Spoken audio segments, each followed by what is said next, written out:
Welcome to Eye Contact. I'm Henahan. Publishing research in a peer-reviewed journal is considered a key building block in a young ophthalmologist's career. Today I'm joined by two leading ophthalmologists involved in the Journal of Cataract and Refractive Surgery to learn about what you need to know to start writing for the journals. Welcome, doctors. Thank you. Hi, Sean. To give us a sense of perspective, how many manuscripts do you receive in a year and how many do you accept of those? You know, we receive on an average year something about the range of 1,400 manuscripts. And out of those now, unfortunately, our acceptance rate is somewhere in the order of 25 to 30%. And so it's pretty daunting when you look at that approximately 2/3 of the manuscripts are going to be rejected. But still, that means that you know, we're accepting about a third, 25 to 30% of the manuscripts. What are some of the common reasons for rejection that maybe a person submitting an article for the first time can avoid? That depends on whether it's a technique article or a full-length article or just a case report. I think the trend is that most of the journals, scientific journals, tend to have low priority for case reports and high priority for full-length original articles. Because that increases the impact factor and is of more clinical relevance. But having said that, it's at the same time much more difficult to get a original research designed, executed, collecting the results and getting it written up and then getting it published. It's a long process. It's the balance between which one you select. Probably somebody who's beginning to get into the field of publishing, I think it's much easier to start with case reports because it's easy, quick one to do. But from the journal point of view, we would prefer to have something which is original, unique, and a good prospective study. And what about actually in the terms of the manuscript, things like grammar and so on? Yeah, the language is very important. It's much more advantageous if English is your first language and if you're coming from an English-speaking country. But having said that, we get a lot of manuscripts from people or from countries where English is not their first language. I think it's always a good idea to have somebody proofread it once or twice so that all the grammatical errors are corrected before it gets submitted. Even if that's not the case, it's not the main reason for rejection because we have some in-house copy editing which takes care of the language, but it's always nice to have a good, nicely written manuscript with less grammatical and English errors. You know, I think it's like anything else. Scientific merit is one of the primary things we look at. Is this a well-performed study? Are there statistics involved? Do the statistics show that you're doing things like power calculations, or are you doing things like looking at statistical analysis to say if one group is better than another group or what's going on? But scientific merit is the key thing. And then you look at it, is this a unique study? Is this an area of interest? Is this new? What does this add to the literature? And in fact, we even say at the end of the papers, we ask the authors to go ahead and state what is known, and then what does this paper show? And that's really what you want to look at when you're trying to do a paper, say, okay, is this of scientific merit? Is it new? Does it add information to what was already known? And those are really the factors that we look at that denote what's a good paper and what's going to be an acceptable paper as opposed to one that we're not going to be able to accept. Yeah, I love that feature. I look at that first, then I read the I look at that. I do too when I'm looking at papers. I look at that and then look at the abstract, but yes. So what's the turnaround time? Say you've decided to accept a manuscript. How long does it take from once you've decided to accept it to when it's going to be in print? You know, a lot of it just depends on where we are in the cycle, but at this point now, we've gotten a lot better into getting our turnaround down, and so it's not so much when it's accepted as when it's first submitted. We're making a distinct effort to get it actually published within 4 to 6 months. And so right now, as we are catching up and we're getting better at getting these out quicker, we're trying to make an effort to not only get the paper out quicker, but also to get it available once it's accepted, and that can be online. And so the nice thing now is once an author gets a paper that's actually accepted, once it's accepted, it will go online right away, and people can look at it even before it's out in print. Do you track that? How many people are now preferring to look at JCRS online as opposed to getting it mailed to them and reading it that way? It is a mixed bag. I think authors like to see their work published as soon as possible. So as soon as the manuscript is accepted now, thankfully JCRS at a stage where it goes online straight away. So, and that is citable. So if they are applying for a new position or if they are updating their CV, then it's easy to quote that it's available online. But it's a mixed bag. Still, people like to have seen it published, hard copy, and carry the journals. But it's difficult to get metrics on how many people actually go and visit the site. But there's a lot of traffic going, and now that we are moving to the new publishers, I think we'll have better tools to actually monitor the online traffic, if you like, for each particular article and see what is trending. The online publishing model seems ideal for a journal because you can then click on a link to the references or to related articles or find more by that author and so. That's right, that's right. If somebody is members of either the ASCRS or the ESCRS, or if they have membership to the journal, then you could have complete online access to the full-length articles as to references. The other thing that's going to be advantageous is we're truly a worldwide journal right now, and there are just parts of the world where it's very difficult to get an actual hard copy. And so this will allow people in say, part of the, the less developed world to be able to get the full journal online and not have to worry about getting an actual copy delivered to them.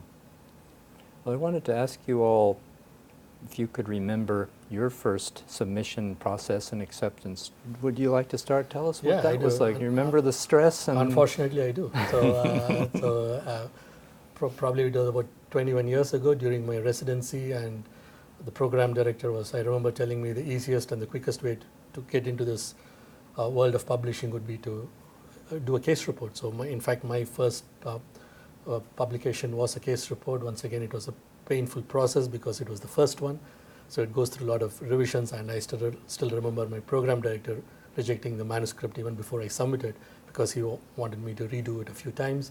And then we went through the submission. Even though it was a case report, it came back for a couple of revisions. But I guess if you're going to start, I think as I said before, it's easiest to start with the case report. But once again, you go through the process of writing, rewriting, revisions, and that's not a pleasant, it's a long, painful process.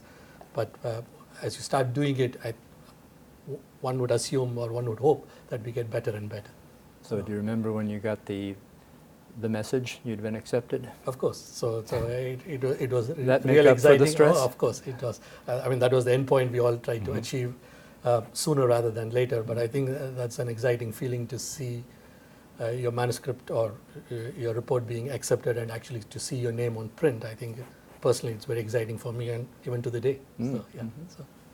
One never forgets that moment, the first time you see, that you've published something. And I was a research fellow, and we published some work that we were doing in the laboratory. And when I'm talking to younger ophthalmologists, and we, being in the university, we have residents, we have students, we have fellows, I always, in fact, I even give a lecture telling them how you go about preparing a paper and what the steps you need to do. And so I'll literally talk to them for an hour on how to do this. But I really encourage younger people to try to get involved. And the first thing I tell them is when you're planning to do any kind of a paper, take the amount of time that you think it's going to take and add a 0 to it. Because people tend to really underestimate the time and the effort it takes to actually do it. And so really multiply it by 10. And so if you think, okay, I can do this in 10 hours, no, it's 100 hours. And so I think it's really important that you realistically look at how long it's going to take. And it's very helpful that you have a mentor, that you have people that you're working with, you have people with your department who can actually help you along with that. And when I tell people when you're doing the paper, have other people read it. Again, obviously your mentor will read it. My first paper, my mentor read it through, and of course he put ink all over it. And I tell people, don't be discouraged by that. And even if you get your paper rejected the first time, I always tell people, do not be discouraged by that, because we only accept a third of the papers. And so it's not a reflection that you did not do good work. It's a reflection that it just wasn't quite up to the level that it would take. But learn from that first experience and then use that when you go on, when you do your second submission or your third submission. But don't give up. Be perseverant in your efforts. You had mentioned statistics. Do you think that the young doctor should do the statistics himself or find a friend who is a statistician? Well, I mean, obviously, a lot of us are not experts in statistics, and so I do think that there are resources available with departments that you can work with, or if you're at a university, or even just in general, to help you with that, because I think one of the glaring areas that we see where people need to be doing better is the actual statistical analysis. That's true. So I think it depends on the environment you are. If you're in a big university practice where you have access to in-house statisticians, it's always a good idea to even speak to them even before embarking on a study at the study design stage, to see what kind of sample size we are looking at, whether the power calculation has been done, what we are trying to achieve. I think that's the fundamental areas where it really adds power to the study. So most of us, unfortunately, or at least most of the papers we reject, they have done the study and then the results, and then they write it up, and when it comes to the stage of peer review, then we find out it doesn't have the enough sample size or the enough power to actually substantiate or collaborate what they're trying to say. So I think it's very critical, especially for original research, to have this homework done right at the stage, even before, at the stage of planning, so that we really know what this study can add, and that brings a lot of power to the study, and then it becomes more meaningful, and that automatically increases your chances of getting accepted and cited. So. Some journals are criticized for never running negative results. Do you have an open philosophy about accepting a study that proves a negative? I think so. Personally, I think it's very important to know, especially ours is a very clinical journal, although research is a small part of it. That's why I think it's quite popular with both the societies, because whatever we publish, we can put that into practice the next day or within a week. So I think it's relevant to know what works and what doesn't work. So I think it's important if our colleagues and clinicians share a technique or a procedure which they have tried and it doesn't work, and if it's written up nicely, and I think it's very powerful to know what doesn't work. So I'm sure. Yeah, we certainly don't have a bias against negative results, and what I think is there's almost a bias among authors sending them in that they tend not to send in their negative results. But I think negative results are just as important as positive results, and so when we do get a paper that shows that they did an analysis and they did a study on something and they found it really didn't make a difference, I think that's just as important as a good message finding a positive result. For people who might be submitting articles. I noticed even in the most recent issue there was one study I read that was not positive, but it was a great article. Yes. Well, and then finally, you do have guidelines that can be read online for someone who's ready to submit an article, right? Absolutely. I think it's very important. In fact, we encourage a lot of them to spend more time read the guidelines. To read the guidelines, because we still do get articles which doesn't get meet the guidelines, and it prolongs the whole process because the editorial office sends it back. So I think it's very important. I think most of the peer review journals have very clear guidelines on how the abstracts should be structured, how the body of the manuscript should be there, how many figures, how many references. I think it's makes the process easier both for the people who are submitting it and for the editorial office as well, if all the guidelines and checklists are followed. It's really critical that when somebody, especially it's one of their first manuscripts they're submitting, or they're not really have done this many times, is you have to follow the guidelines, and each journal has a specific set of guidelines and what they do, and authors, unfortunately, some of them just don't really look at that, and that will not only decrease the chance that your paper is accepted, it'll delay it if it's a good paper, get it from getting accepted. And so first thing we recommend to people is read the guidelines from the from the journal itself and follow the steps that it takes. Submit the pictures of the proper size and of the proper amount of clarity that it's got, and follow the directions on what you need to do for each one. And again, there's word limits on the abstract that you do, and follow the guidelines carefully. And some people might even say, well, I've got a great idea, I've got a study here, how do I write it up? And one of the things is when I'm trying to mentor some of our younger colleagues is I actually tell them, how do you write a paper? And I find people find it so daunting. You're going to sit down and you're going to write a paper, and you want to go from step A to step Z, and I tell them, do it inside out. And so take what you've got, you know your materials, you know your methods, write that first. Then you know what your results were, then write that. Then go in and do your discussion and add the references and do the introduction. And then lastly, do the abstract and the conclusions. And so if you take it and do it inside out, it takes a more daunting task that you've got and it breaks it into pieces that are a little bit easier to digest, especially when you're new at doing this.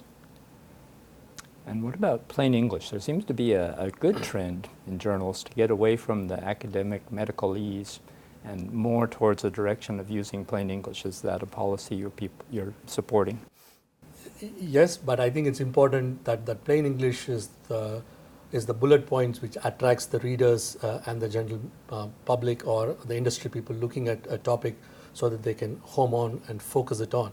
But having come to the main scientific content of it, I think we can't get away from the fact that we have to use scientific terms to explain. But most of the journals like the BJO, they want to have a simple, clear, plain English message which can attract the non-doctor community to home into the area of interest.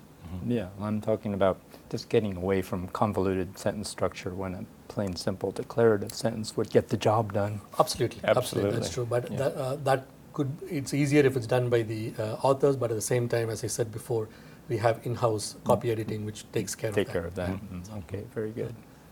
Well, thank you so much for joining us. Thank you, Sean. Good luck to It's my any pleasure. authors out there. And thank you for joining us. For more information, please visit us at eurotimes.org.